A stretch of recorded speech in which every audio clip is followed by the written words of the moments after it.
একটি অধ্যায়ের সমাপ্তি ঘটল।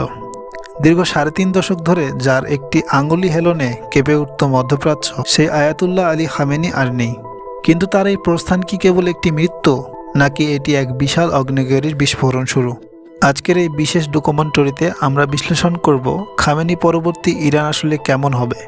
ভিডিওর একদম শেষ অংশে আমি আপনাদের এমন 3টি ইন্টারেস্টিং এবং গোপন তথ্যের কথা বলবো যা হয়তো আজ পর্যন্ত কোনো মেইনস্ট্রিম মিডিয়া সাহস করে বলেনি।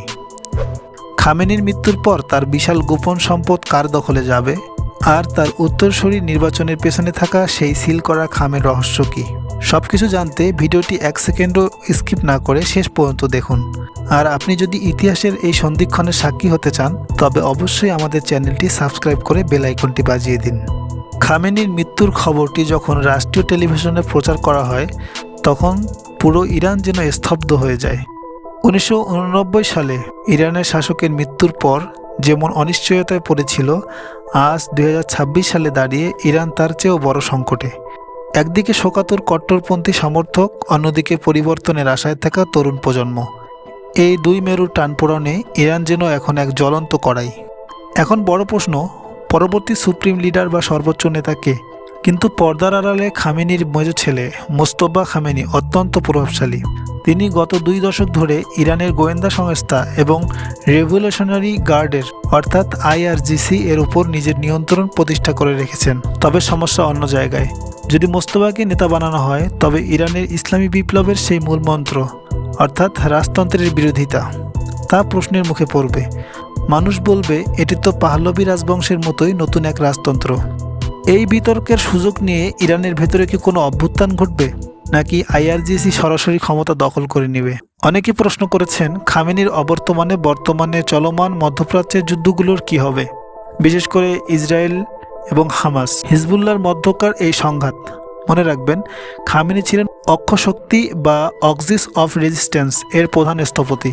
নেতৃত্বের এই শূন্যতার সুযোগ নিয়ে ইসরায়েল কি ইরানের ভেতরে বড় কোনো হামলা চালাবে?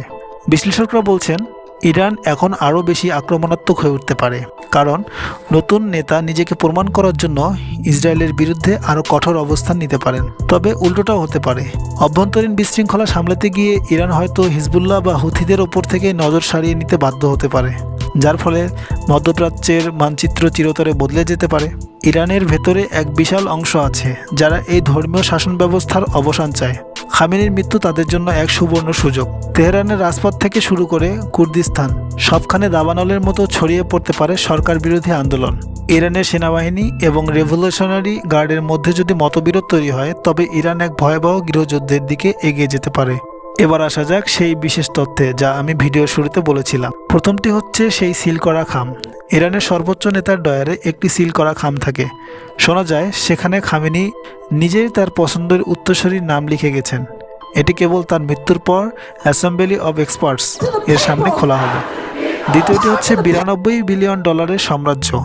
রয়টার্সের এক অনুসন্ধানী রিপোর্ট অনুযায়ী খামেনি সেটাত নামক এক বিশাল অর্থনৈতিক সংস্থা নিয়ন্ত্রণ করেন, যার সম্পদের পরিমাণ প্রায় $95 বিলিয়ন।